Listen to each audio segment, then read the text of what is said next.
మీ ఉద్యోగ సాధనలో మీకు తోడుగా మీ ఎస్ఎన్ఎస్ పబ్లికేషన్స్. భారతదేశానికి అద్భుతమైన పేర్లు తీసుకొచ్చినటువంటి ఇండియన్ సైంటిస్టులు, గొప్ప భారతీయ శాస్త్రవేత్తలపైనే ఎగ్జామినేషన్ పాయింట్ ఆఫ్ వ్యూలో అడుగుతున్నారు. దీంట్లో మెయిన్ ఇంపార్టెంట్ ఏంటంటే గత సంవత్సరాల్లో క్రీస్తు పూర్వానికి సంబంధించిన సైంటిస్టులతో పోలిస్తే ఈ మధ్యలో అడిగేటువంటి సైంటిస్టులనే చాలా అడుగుతున్నాడు. రీసెంట్గా చంద్రయాన్ 2 ప్రాజెక్టు డైరెక్టర్ ఎవరు అనేటువంటి క్వశ్చన్ చాలాసార్లు అడిగినటువంటి బిట్టు. చంద్రయాన్ 2 ప్రాజెక్టు డైరెక్టర్ మొత్తయ్య వనిత మరియు రీతు కర్లిధర్. ఒకళ్ళు ప్రాజెక్టు డైరెక్టర్, రెండో ఆయన మిషన్ డైరెక్టర్గా ఇద్దరు లేడీస్ ఆధ్వర్యంలో 2019 సంవత్సరం జూలై 22వ తారీఖున పోయిన అద్భుతమైన ప్రాజెక్టు చంద్రయాన్ 2 అనేటువంటి ప్రాజెక్ట్. ఈ చంద్రయాన్ 2 ప్రాజెక్టుకి ప్రాజెక్ట్ డైరెక్టర్ ఎవరు, ఇలాంటి క్వశ్చన్ ఎగ్జామ్లో అడుగుతున్నాడు. మరి చంద్రయాన్ 2 ప్రాజెక్ట్ అనేది డిసెంబర్ 2, 2019 సంవత్సరంలో అది ఎక్కడో క్రష్ అయ్యి అది ఎక్కడో పేలిపోయినటువంటి పరిస్థితి. బలంగా క్రష్ను ఢీకోవడం వల్ల, నేలను ఢీకోవడం వల్ల అది పగిలిపోయినటువంటి పరిస్థితి. ఈ చంద్రయాన్ 2 అనేటువంటి ప్రాజెక్టు పగిలిపోయినటువంటి అంటే క్రష్ అయినటువంటి ప్రదేశాన్ని గుర్తించిన మొట్టమొదటి భారతీయ స్టూడెంట్ పేరును గుర్తించండి. ఇలాంటి క్వశ్చన్ చాలా ఎగ్జామినేషన్ పాయింట్ ఆఫ్ వ్యూలో పడుతున్నాయి. అతని పేరే షణ్ముఖన్ సుబ్రహ్మణ్యన్. కాబట్టి భారతదేశానికి సంబంధించిన ఆర్యభట్ట, భాస్కర, రోహిణికి సంబంధించి గ్రేట్ సైంటిస్టుల నుంచి స్టార్ట్ చేస్తే ఈ రోజున దాదాపుగా NSIL అండ్ గగనయాన్ 1 అనేటువంటి ప్రాజెక్టు వరకు ఉన్నికృష్ణన్ నాయర్ ఆర్ హట్టన్ గగనయాన్ 1 ప్రాజెక్టు డైరెక్టర్కు భాగంగా ఇస్రో శాటిలైట్ సెంటర్ నుంచి అద్భుతమైన ఇద్దరు సైంటిస్టులని వాటికి ప్రాజెక్టు డైరెక్టర్గా అనౌన్స్మెంట్ చేసినటువంటి పరిస్థితి. కాబట్టి భారతదేశానికి సంబంధించిన మిస్సైల్ మ్యాన్ ఆఫ్ ఇండియా ఎవరు, మిస్సైల్ ఉమెన్ ఆఫ్ ఇండియా ఎవరు, చంద్రయాన్ 1 ప్రాజెక్టు డైరెక్టర్ ఎవరు, చంద్రయాన్ 2 ఎవరు, GSAT-9 ఎవరు, 104 శాటిలైట్స్కి ఫాదర్గా మదర్గా ఎవరు, ఇలాంటివన్నీ కూడా ఎగ్జామినేషన్ పాయింట్ ఆఫ్ వ్యూలో చాలాసార్లు గ్రేట్ ఇండియన్ సైంటిస్టుల పైన అడుగుతున్నాడు.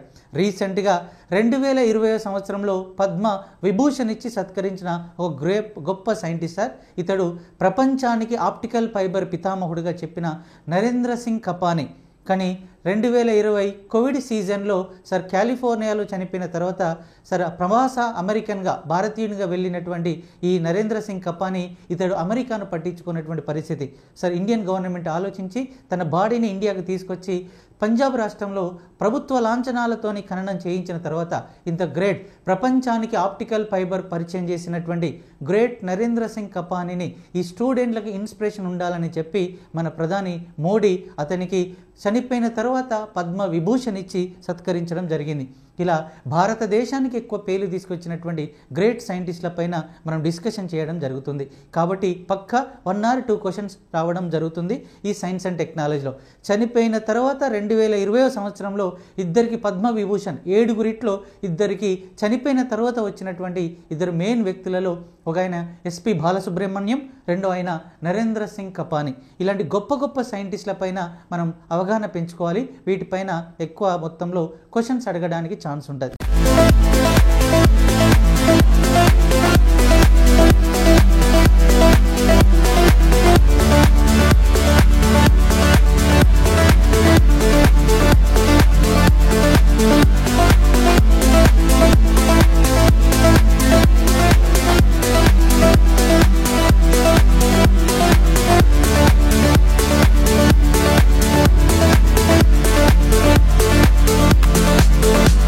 గొప్ప భారతీయ శాస్త్రవేత్తలు, మన భారతదేశానికి సంబంధించిన ఈ గొప్ప శాస్త్రవేత్తలలో ఫస్ట్ శాస్త్రవేత్త ఆర్యభట్ట అనేటువంటి సైంటిస్ట్ సార్.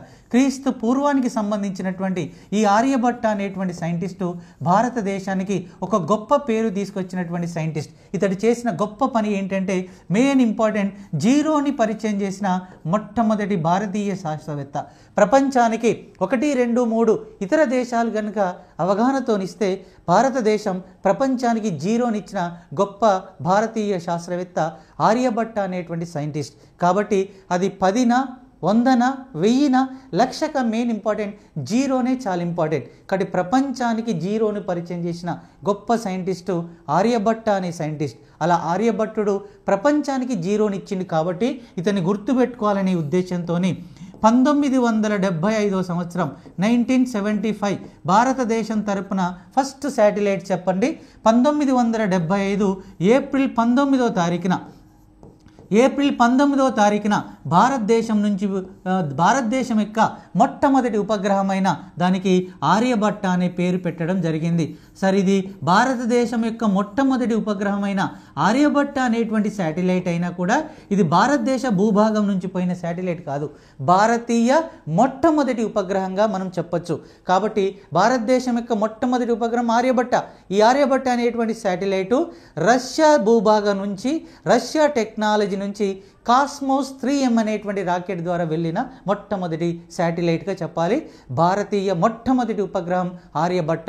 ఈ ఆర్యభట్ట అనే సైంటిస్టు భారతదేశానికి చేసిన గొప్ప పని, సార్ జీరోని ఇంట్రడ్యూస్ చేసిన గొప్ప సైంటిస్ట్గా చెప్పాలి. ఇతడు ఆర్యభట్ట అనేటువంటి శాటిలైట్గా చెప్పాలి. సార్ ఈయన భారతీయ శాస్త్రవేత్త, భారతదేశానికి ప్రపంచ దేశానికి జీరోని ఇంట్రడ్యూస్ చేసి ప్రపంచానికి అద్భుతమైనటువంటి ఒక కెపాసిటీని ఇచ్చిన సైంటిస్ట్. ఇతని ఆధారంగా ఇతని గుర్తుపెట్టుకోవాలని ఉద్దేశంతో 1975 సంవత్సరం 1975 very very important sir, April 19వ తారీఖున భారతదేశం నుంచి పోయిన మొట్టమొదటి ఉపగ్రహానికి సార్ ఈయన పేరు పెట్టడం జరిగింది. ఆ పేరే ఆర్యభట్ట అనేటువంటి శాటిలైట్గా పేరు పెట్టడం జరిగింది. కాబట్టి భారతీయ యొక్క మొట్టమొదటి ఉపగ్రహం పేరు డాష్ ఆర్యభట్ట.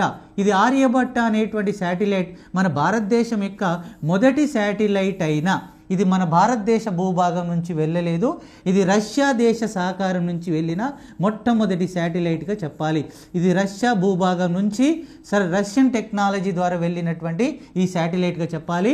ఇది cosmos, very very important sir, cosmos 3M అనేటువంటి ఈ రాకెట్ ద్వారా అంతరిక్షంలోకి పంపించిన భారతీయ యొక్క మొట్టమొదటి శాటిలైట్. కాబట్టి భారతదేశం యొక్క మొట్టమొదటి శాటిలైట్ను ఆర్యభట్ట అనే పేరును ఎందుకు చూపించడం జరిగింది సార్ అంటే, సరే ఇతడు జీరోని ఇంట్రడ్యూస్ చేశాడు. కాబట్టి ఈ జీరోని అందరం గుర్తుపెట్టుకోవాలనే ఉద్దేశంతో భారతదేశానికి సంబంధించిన మొట్టమొదటి ఉపగ్రహానికి ఆర్యభట్ట అని పేరు పెట్టడం జరిగింది. ఇతను ఇండియన్ మ్యాథమెటిక్స్ అని పిలుస్తాం, గ్రేట్ ఆర్యభట్ట అనేటువంటి సైంటిస్ట్గా పిలవాలి. మరి ఇక్కడ బాగానే ఉంది. మరి భారతదేశం యొక్క మొట్టమొదటి ఉపగ్రహం ఆర్యభట్ట అయితే భారతదేశ భూభాగం నుంచి పోయిన మొట్టమొదటి శాటిలైట్ పేరు డాష్ రోహిణి 1, రోహిణి RS1 అని పిలుస్తాం. కాబట్టి భారతదేశం యొక్క మొట్టమొదటి ఉపగ్రహం ఆర్యభట్ట అయితే భారతదేశం భూభాగం నుంచి ఇండియన్ ప్లేస్ నుంచి పోయిన మొట్టమొదటి ఉపగ్రహం రోహిణి 1 అనేటువంటి శాటిలైట్. కాబట్టి Rohini 1 very very very very important. ఈ రోహిణి 1 రోహిణి RS1 అనేటువంటి శాటిలైట్గా దీని నామకరణం చేయడం జరిగింది. కాబట్టి 1975 ఆర్యభట్ట, 1979 భాస్కర, తర్వాత 1980 సంవత్సరంలో భారతదేశ భూభాగం నుంచి పోయిన మొట్టమొదటి శాటిలైట్ సార్ రోహిణి 1 అనేటువంటి శాటిలైట్గా చెప్పాలి. కాబట్టి ప్రపంచానికి భారతీయత ఇచ్చిన గొప్ప వరం జీరోని ఇచ్చినటువంటి సైంటిస్ట్గా చెప్పాలి. ఇది sir very very important. Aryabhata India యొక్క మొట్టమొదటి శాటిలైట్, అతడు ప్రపంచానికి జీరోని ఇచ్చిన సైంటిస్ట్గా చెప్పొచ్చు. మరి రెండవది భారతదేశానికి సంబంధించిన గ్రేట్ రెండవ శాస్త్రవేత్త భాస్కర 1 అనే సైంటిస్ట్.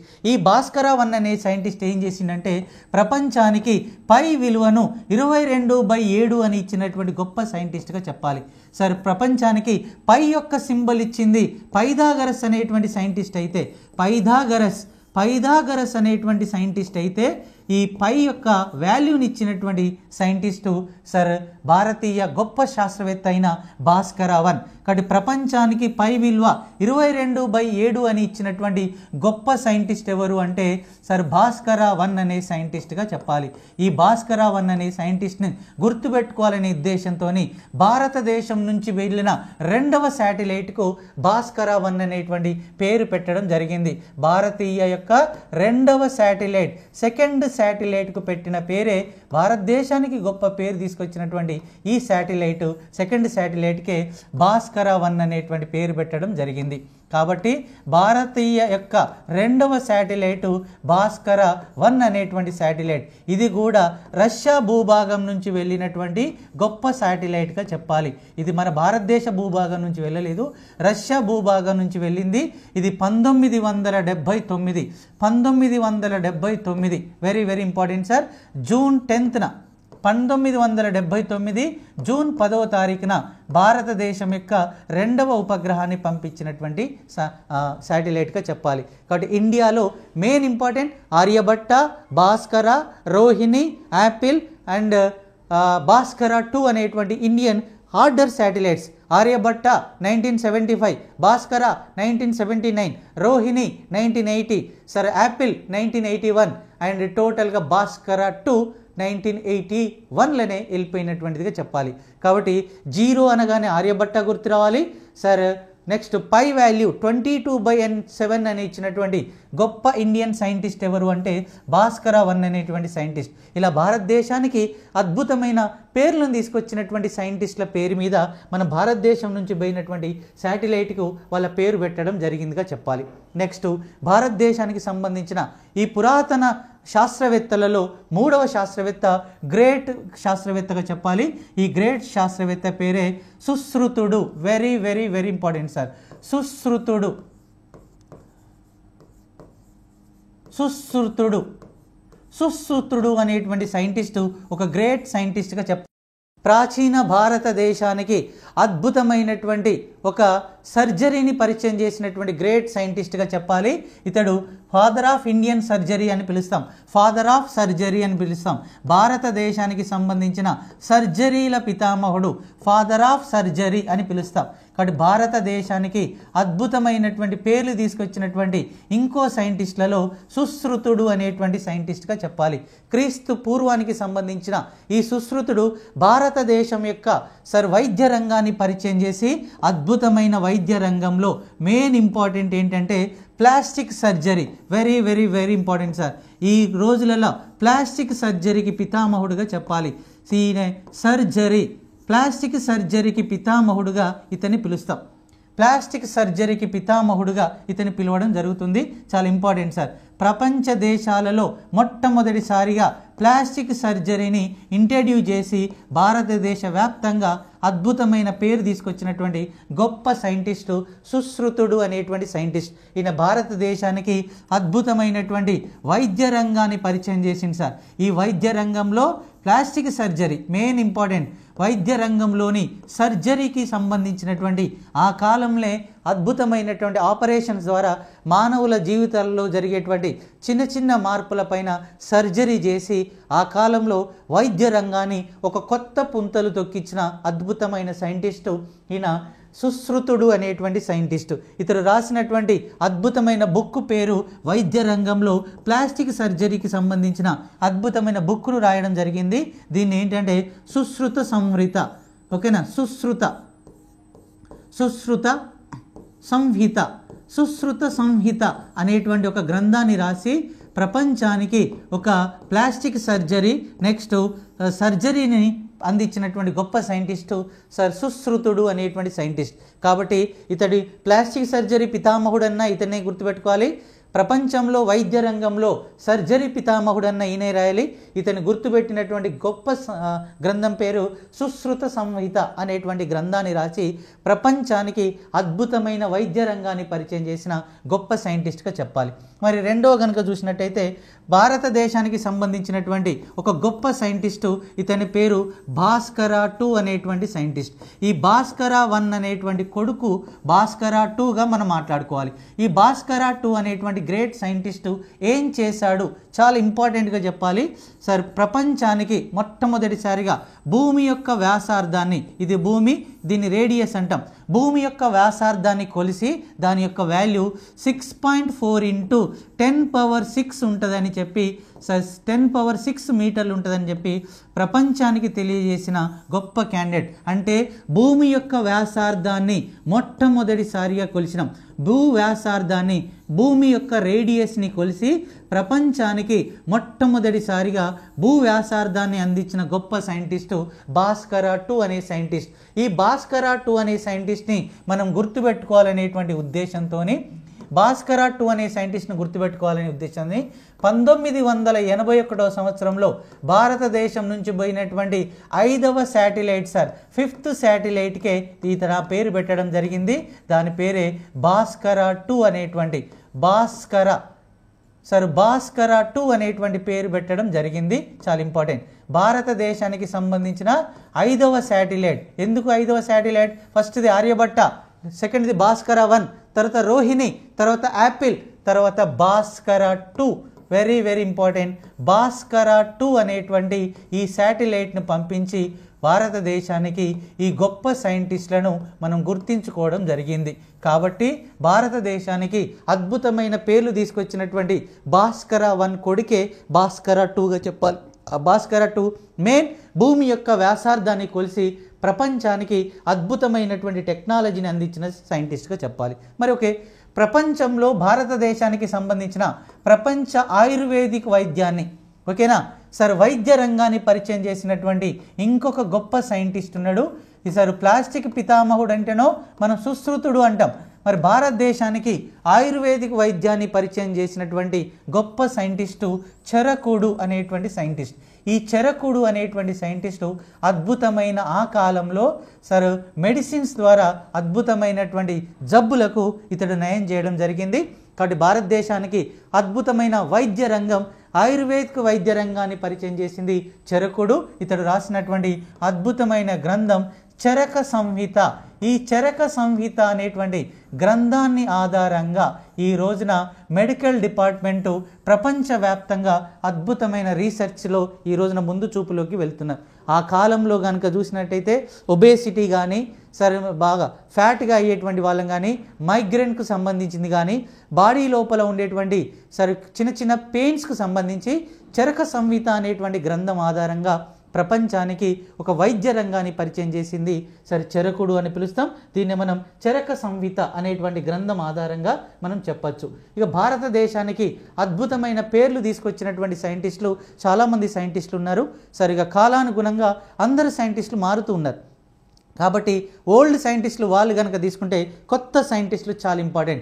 భారతదేశానికి ఒక అంతరిక్ష రంగాన్ని, ఒక స్పేస్ టెక్నాలజీని పరిచయం చేసిన ఒక గొప్ప సైంటిస్టులలో 2 సైంటిస్టులు ఉన్నారు. భారతదేశానికి స్పేస్ టెక్నాలజీ, అంతరిక్ష రంగాన్ని పరిచయం చేసిన, టెక్నాలజీని పరిచయం చేసిన ఒక గొప్ప సైంటిస్టులు వీళ్ళిద్దరుగా చెప్పాలి. అందులో మెయిన్ ఇంపార్టెంట్ ఏంటంటే ఒక ఆయన విక్రమ్ సారాభాయ్ అనేటువంటి సైంటిస్ట్, రెండవ సైంటిస్టు సతీష్ ధావన్ అనేటువంటి సైంటిస్ట్. డాక్టర్ విక్రమ్ సారాభాయ్ అనేటువంటి ఒక గొప్ప సైంటిస్టు భారతదేశానికి ఒక స్పేస్ టెక్నాలజీని పరిచయం చేసిన గొప్ప సైంటిస్ట్గా చెప్పాలి. సార్ 1957 సంవత్సరంలో సోవియట్ రష్యా వాళ్ళకు సంబంధించిన ఒక గ్రేట్ సైంటిస్టులు కలిసి మొట్టమొదటిసారిగా సార్ స్పుత్నిక్ 1 అనేటువంటి రోవర్ను సార్ అంతరిక్షంలోకి పంపించారు. ప్రపంచంలో మొట్టమొదటి ఉపగ్రహమే స్పుత్నిక్ 1 అనేది రష్యా దేశం వాళ్ళు పంపిస్తే ఆ రష్యా దేశ ఆధారంగా భారతదేశానికి కూడా ఒక అద్భుతమైనటువంటి వ్యవస్థ ఉండాలని చెప్పి విక్రమ్ సారాభాయ్ అనే సైంటిస్టు ఆలోచించి ఆ కాలంలో ఒక అద్భుతమైనటువంటి ఒక సంస్థను ఏర్పాటు చేయడం జరిగింది. ఈ సంస్థ పేరే Indian national, very very important sir, Indian national committee for space research, Indian national committee for space research అనేటువంటి ఒక సంస్థను ఏర్పాటు చేయడం జరిగింది.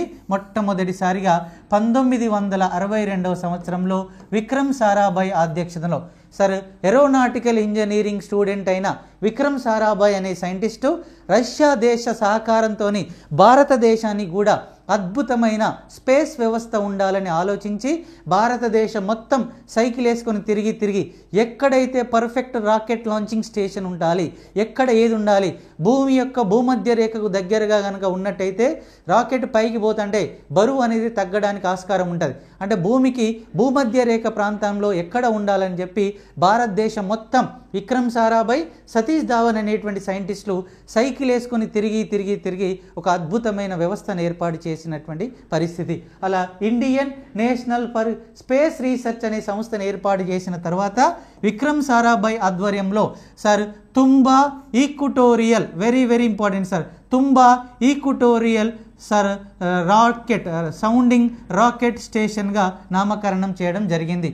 Thumba equatorial launching station, Thumba equatorial sounding rocket station, Thumba equatorial sounding rocket station, very very very ఇంపార్టెంట్గా ఒక sir Thumba equatorial launching స్టేషన్ని ఒక ఏర్పాటు చేయడం జరిగింది. మొట్టమొదటిసారిగా విక్రమ్ సారాభాయ్ ఆధ్వర్యంలో ఇది 1963 సంవత్సరంలో దీన్ని ఏర్పాటు చేసిన తర్వాత అన్ని గనుక ఒకటే ఆధ్వర్యంలో ఉండాలని చెప్పి వీటన్నిటిని కలిపి ఇస్రో అనేటువంటి సంస్థను ఏర్పాటు చేయడం జరిగింది.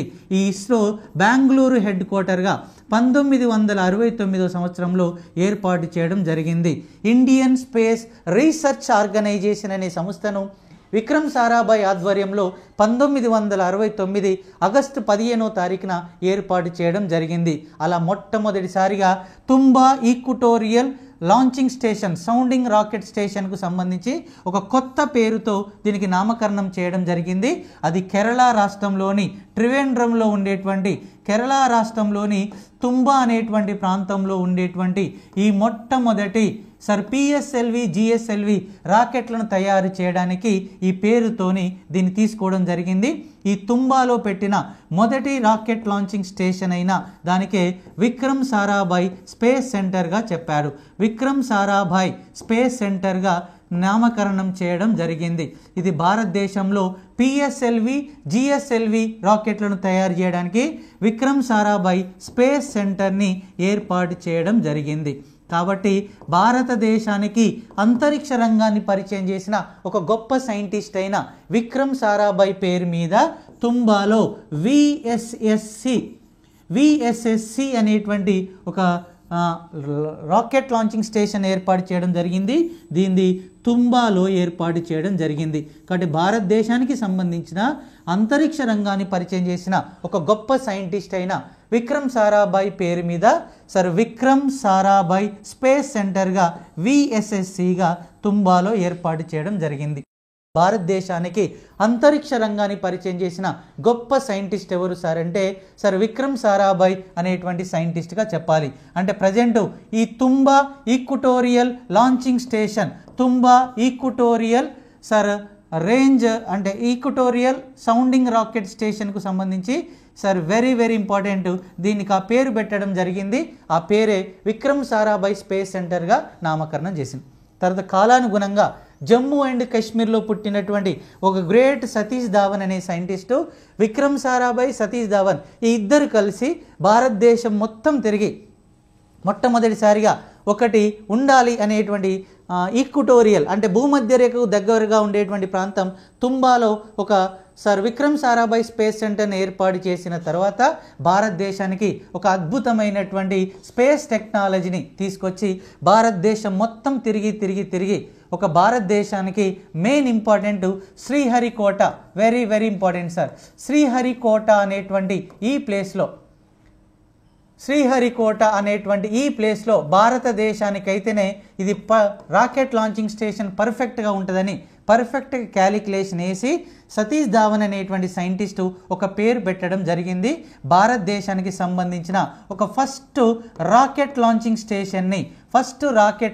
స్టేషన్ని విక్రమ్ సారాభాయ్ అండ్ సతీష్ ధావన్ అనేటువంటి ఇద్దరు సైంటిస్టులు మొత్తం సెట్ చేసి భారతదేశానికి మొట్టమొదటి రాకెట్ లాంచింగ్ స్టేషన్ని అనౌన్స్మెంట్ చేశారు. అది ఆంధ్రప్రదేశ్లోని శ్రీహరికోటని అబ్జర్వ్గా చేశారు. ఇలా భారతదేశానికి సంబంధించిన శ్రీహరికోటలో ఏర్పాటు చేసిన మొట్టమొదటి రాకెట్ లాంచింగ్ స్టేషన్కి దానికి ఆయన పేరు పెట్టడం జరిగింది. దానికే సతీష్ ధావన్ స్పేస్ సెంటర్గా నామకరణం చేయడం జరిగింది. అలా భారతదేశానికి అద్భుతమైనటువంటి పేర్లు తీసుకొచ్చినటువంటి సైంటిస్టులలో father of Indian space technology అని ఎవరిని పిలుస్తారు? విక్రమ్ సారాభాయ్ అండ్ సతీష్ ధావన్. కాబట్టి ఆంధ్రప్రదేశ్లో ఉండేటువంటి శ్రీహరికోటలో ఉండేటువంటి మొట్టమొదటి భారతదేశ రాకెట్ లాంచింగ్ స్టేషన్కి ఆయన పేరు పెట్టడం జరిగింది. ఆయన పేరే సతీష్ ధావన్ స్పేస్ సెంటర్గా పిలవడం జరిగింది. దీని కాలానుగుణంగా దీనికి మరొక పేరుతో కూడా నామకరణం చేయడం జరిగింది. దీనికే షార్ అనే పేరుతో పిలుస్తున్నాం. ఇది భారతదేశ చరిత్రలో 2022 సంవత్సరం వరకు 2022 ఫిబ్రవరి వరకు 79 ప్రాజెక్టులు పంపించి అద్భుతమైనటువంటి రికార్డు సృష్టించిన గ్రేట్ ప్లేస్గా మనం శ్రీహరికోటను చెప్పాలి. 78 ప్రాజెక్టు మిషన్లను పంపించిన అద్భుతమైనటువంటి వ్యవస్థ మన సతీష్ ధావన్ స్పేస్ సెంటర్కు ఉంది. కాబట్టి భారతదేశానికి అద్భుతమైన పేర్లు తీసుకొచ్చినటువంటి సైంటిస్టులలో ఒకడు అయిన విక్రమ్ సారాభాయ్, రెండో అయిన సతీష్ ధావన్. ఈ సతీష్ ధావన్ అనేటువంటి సైంటిస్టు అద్భుతమైనటువంటి SLV అనేటువంటి రాకెట్లను తయారు చేయడానికి మూల పురుషుడిగా చెప్పచ్చు. శాటిలైట్ లాంచ్ వెహికల్స్ అనేటువంటి వెహికల్స్ను తయారు చేసి భారతదేశానికి స్పేస్లోకి ఉపగ్రహాలను పంపించాలంటే ఇండియాకి రాకెట్లు ఉండాలని చెప్పి మొట్టమొదటి జనరేషన్ అయినటువంటి రాకెట్ అయిన SLV అనే రాకెట్, శాటిలైట్ లాంచ్ వెహికల్ అనేటువంటి రాకెట్కి ఆద్యుడిగా మనం సతీష్ ధావన్ అనేటువంటి సైంటిస్ట్ని పిలుస్తాం. ఇతడు SLV రాకెట్కి పితామహుడిగా పిలుస్తాం. ఈ SLV రాకెట్ల పైన అప్గ్రేడెడ్ వర్షన్ తీసుకొచ్చింది APJ అబ్దుల్ కలాంగా చెప్పాలి. భారతదేశానికి అద్భుతమైన రాకెట్ వ్యవస్థను తయారు చేసింది సతీష్ ధావన్ అండ్ రెండో అయిన అబ్దుల్ కలాంగా చెప్పాలి. కాబట్టి సార్ భారతదేశానికి సంబంధించిన అంతరిక్షంలోకి ఉపగ్రహాలు పంపించడానికి ఇండియాకు ఉండేటువంటి రాకెట్లను కనుక మనం అబ్జర్వ్ చేస్తే అందులో ఒకటి సార్ చూడండి, ఒకటి SLV అనే రాకెట్. ఇది భారతదేశానికి సంబంధించిన first generation rocket, satellite launch vehicle. భారతదేశానికి సంబంధించిన రెండవ జనరేషన్ రాకెట్, దీని పేరు ASLV, అగ్యుమేటెడ్ శాటిలైట్ లాంచ్ వెహికల్. ఇది సెకండ్ జనరేషన్ ఆఫ్ రాకెట్గా పిలుస్తాం. భారతదేశానికి కాలానుగుణంగా థర్డ్ రాకెట్ను బయటికి తీశారు, దాని పేరే PSLV అనే rocket, polar satellite launch vehicle. భారతదేశానికి అద్భుతమైనటువంటి పేర్లు తీసుకొచ్చినటువంటి రాకెట్గా మనం చెప్పాలి. అంటే చూడండి, భారతదేశానికి అద్భుతమైన పేర్లు తీసుకొచ్చిన రాకెట్ PSLV. భారతదేశ చరిత్రలో ఈ PSLV అనే రాకెట్ ఇప్పటివరకు 54 ప్రాజెక్టులు పంపించి వరల్డ్ చరిత్రను సృష్టించిన గొప్ప రాకెట్గా పిలుస్తాం PSLV.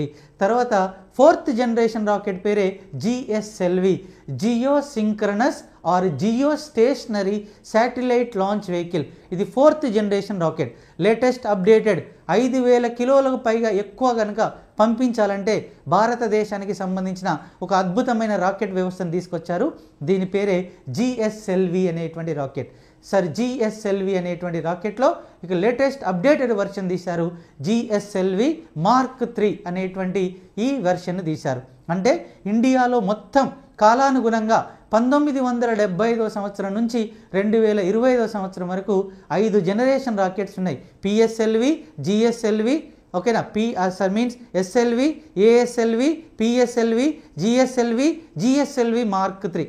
అంటే SLV, ASLV అనేది ఈ రెండింటిని అనౌన్స్మెంట్ చేసింది సార్ సతీష్ ధావన్ అనే సైంటిస్ట్. ఎక్కడో జమ్మూ కాశ్మీర్లో పుట్టి భారతదేశం మొత్తం తిరుగుతూ భారతదేశానికి అద్భుతమైన రాకెట్ లాంచింగ్ స్టేషన్ వ్యవస్థను సెట్ చేసింది సతీష్ ధావన్. అతని పేరు మీద ఆంధ్రప్రదేశ్లోని నెల్లూరు డిస్టిక్ శ్రీహరికోటలో ఉండేటువంటి ఈ రాకెట్ లాంచింగ్ స్టేషన్కి ఆయన పేరుతో పిలవడం జరిగింది.